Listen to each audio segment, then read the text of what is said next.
Shana Tova, everybody. So I'm going to give you part 2 of why we blow the shofar and how to blow shofar. In part 1, we looked at how to make the actual sounds themselves by buzzing your lips into a horn and having the horn amplify your buzzing lips into a tone. And today we're going to take a look at how it's done in the ritual of blowing the shofar on the new year.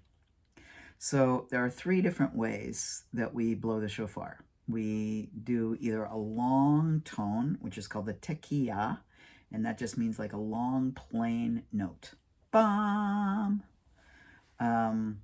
Or shevarim, which means to break or to shatter or to sigh, and that's the one that goes boy, boy, boy, like that.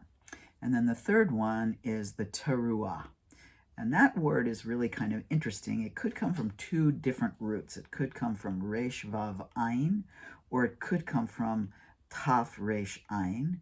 They both kind of steer towards the same meanings, having to do with a tremolo, shaking sound, the idea of an alarm, of needing to sound an alarm or to blow a horn in a tremolo kind of shaky way. And that's the one that goes like that. So we got 3 sounds. Tekiah, shevarim, teruah, like that. Those are the 3 main sounds. And I'm going to go outside in a second and blow those 3 sounds for you so that you can hear them on the shofar itself. But if I blow them in here, the microphone bails out on us and we can't really actually hear anything. So got to go outside.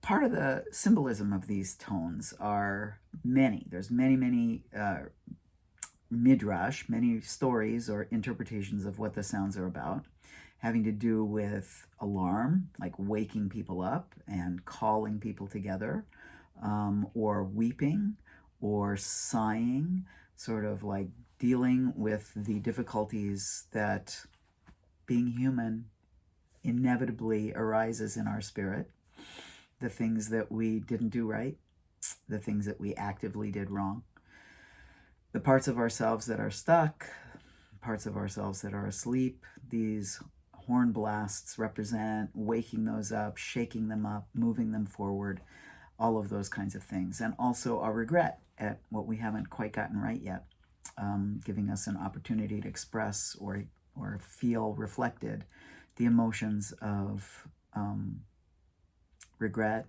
remorse, forgiveness or lack of forgiveness, how to take different steps in the new year than we took in the last year, those kinds of things. Also our collective grief.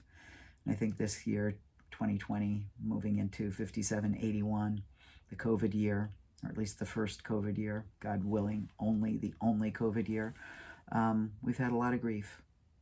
We've seen a lot of loss and we've had a lot of pain. So I hope that these blasts this year are meaningful for us on a deeper level, perhaps, than they might have been in the past. And that they arouse us to do justice and to love mercy and to walk humbly with the divine. All right, let's go outside and hear these blasts.